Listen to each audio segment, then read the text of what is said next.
Welcome to Bhoomika kitchen. ನಾನು ನಿಮ್ಮ Bhoomika Sudarshan.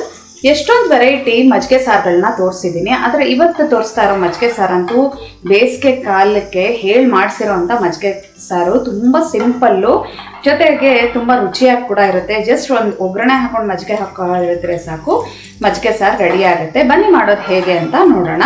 Stove on ಮಾಡಿಕೊಂಡು ಬಾಣಲಿ ಒಳಗಡೆ 1 ಟೇಬಲ್ ಸ್ಪೂನ್ ಎಣ್ಣೆ ಹಾಕಿದ್ದೀನಿ. ಎಣ್ಣೆ ಒಂಚೂರು ಬಿಸಿ ಆಗ್ತಿದೆ ಹಾಗೆ ಅರ್ಧ ಟೀ ಸ್ಪೂನ್ ಸಾಸಿವೆ, ಅರ್ಧ ಟೀ ಸ್ಪೂನ್ ಜೀರಿಗೆ, ಸಾಸಿವೆ ಜೀರಿಗೆ ಎರಡು ಚೆನ್ನಾಗಿ ಚಟಪಟ ಅಂತಿದೆ ಹಾಗೆ ಚಿಟಕಿ ಹಿಂಗೆ ಹಾಕ್ಕೊಂಡು ಜೊತೆಯಲ್ಲೇ ಜಜ್ಜಿಟ್ಕೊಂಡಿರೋಂಥ ಒಂದು 5 ರಿಂದ 6 ಬೆಳ್ಳುಳ್ಳಿ ಜಜ್ಜಿಬಿಟ್ಟೆ ಹಾಕಿ, ಅವಾಗ ಅದರ ಒಳ್ಳೆ ಫ್ಲೇವರ್ ಬಿಡುತ್ತೆ. ಬೆಳ್ಳುಳ್ಳಿದು ಹಸಿ ಘಮ ಹೋಗಲಿ. ಬೆಳ್ಳುಳ್ಳಿ ಚೆನ್ನಾಗಿ ಫ್ರೈ ಆಗ್ತಿದೆ ಹಾಗೆ ಒಂದು 4 ಹಸಿಮೆಣಸಿನ್ಕಾಯಿ, 2 ಒಣಗಿದ ಮೆಣಸಿನ್ಕಾಯಿ. ಹಸಿಮೆಣಸಿನ್ಕಾಯಿ ಖಾರಕ್ಕೆ ಎಷ್ಟು ಬೇಕೋ ನೋಡ್ಬಿಟ್ಟು ನೀವು ಜಾಸ್ತಿ ಅಥವಾ ಕಮ್ಮಿ ಮಾಡ್ಕೋಬೋದು. ಹಸಿಮೆಣಸಿನ್ಕಾಯಿ ಒಂಚೂರು ಚೆನ್ನಾಗಿ ಫ್ರೈ ಆಗ್ತಿದೆ ಹಾಗೆ ಒಂದು ಚಿಕ್ಕ ಸೈಜ್ ಈರುಳ್ಳಿ ಅಥವಾ ಅರ್ಧ ಈರುಳ್ಳಿ ಸಣ್ಣ ಕಟ್ ಮಾಡ್ಕೊಂಡು ಹಾಕೊಂಡಿರೋದು, ಜೊತೆಯಲ್ಲೇ ಒಂದು ಗರಿ ಕರಿಬೇವಿನ ಸೊಪ್ಪು. ಈ ಈರುಳ್ಳಿ ಒಂಚೂರು ಸಾಫ್ಟ್ ಆಗೋವರೆಗೂ ಚೆನ್ನಾಗಿ ಫ್ರೈ ಮಾಡ್ಕೊಳ್ತೀನಿ.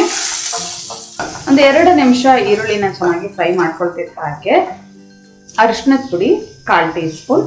ಈ ಅರಿಶಿನ ಹಾಕಿ ಜಸ್ಟ್ ಒಂದ್ಸಲ ಹಿಂಗೆ ಮಿಕ್ಸ್ ಮಾಡ್ಕೊಳ್ತೀನಿ. ಒಗ್ಗರಣೆ ಎಲ್ಲ ರೆಡಿ ಆಯಿತು. ಇವಾಗ ಸ್ಟವ್ ಆಫ್ ಮಾಡಿಬಿಟ್ಟು ಮಜ್ಜಿಗೆ ಹಾಕೊಳ್ತೀನಿ. 1 ಕಪ್ಪು ಮೊಸರಿಗೆ 2 ಕಪ್ ಅಷ್ಟು ನೀರು ಹಾಕೊಂಡು ಮಜ್ಜಿಗೆ ಮಾಡ್ಕೊಂಡಿದ್ದೀನಿ ತೆಳುವಾಗಿ. ಇಲ್ಲ ಅಂತ ಅಂದರೆ ನೀವು ಬೇಕಾದರೆ ಗಟ್ಟಿಗಿರಬೇಕು ಅಂದರೆ 1 ಕಪ್ ಮೊಸರಿಗೆ 1 ಕಪ್ ಅಷ್ಟು ನೀರು ಹಾಕ್ಕೊಂಡು ಗಟ್ಟಿ ಮಜ್ಜಿಗೆ ಮಾಡ್ಕೊಳ್ಳಿ. ರುಚಿಗೆ ತಕ್ಕಷ್ಟು ಉಪ್ಪು ಇದನ್ನು ಹಾಕಿ ಒಂದ್ಸಲ ಎಲ್ಲ ಚೆನ್ನಾಗಿ ಮಿಕ್ಸ್ ಮಾಡ್ಕೊಳ್ತೀನಿ. ಎಲ್ಲ ಒಂದ್ಸಲ ಮಿಕ್ಸ್ ಮಾಡ್ಕೊಳ್ತಿದ್ರೆ ಹಾಗೆ ಟೇಸ್ಟ್ ನೋಡಬೇಕು ಉಪ್ಪೆಲ್ಲ ಕರೆಕ್ಟ್ ಆಗಿದೆಯಾ ಅಂತ. ಕೊನೆಯಲ್ಲಿ ಕೊತ್ತಂಬರಿ ಸೊಪ್ಪು ಸಣ್ಣ ಕಟ್ ಮಾಡ್ಕೊಂಡಿರೋದು 1 ಟೇಬಲ್ ಸ್ಪೂನ್ ಹಾಕಿ ಒಂದ್ಸಲ ಎಲ್ಲ ಮಿಕ್ಸ್ ಮಾಡಿಕೊಂಡ್ರೆ ಮಜ್ಜಿಗೆ ಸಾರು ರೆಡಿ ಆಯಿತು ನೋಡಿ. ಈ ಬೇಸಿಗೆ ಕಾಲಕ್ಕೆ ಈ ಥರ ತಂಪಾಗಿರುವಂಥ ಮಜ್ಜಿಗೆ ಸಾರು ಮಾಡಿಕೊಂಡು ಊಟ ಮಾಡಿ, ದೇಹ ಕೂಡ ತಂಪಾಗುತ್ತೆ, ಜೊತೆಗೆ ಹಾಯಾಗಿ ಅನಿಸುತ್ತೆ. ನೋಡೋದಿಲ್ಲ ಎಷ್ಟು ಸಿಂಪಲ್ ಆಗಿ ಜಸ್ಟ್ ಒಂದು ಒಗ್ಗರಣೆ ಹಾಕ್ಕೊಂಡು ಮಜ್ಜಿಗೆ ಹಾಕೊಂಡ್ರೆ ಮಜ್ಜಿಗೆ ಸಾರು ರೆಡಿ ಆಯಿತು.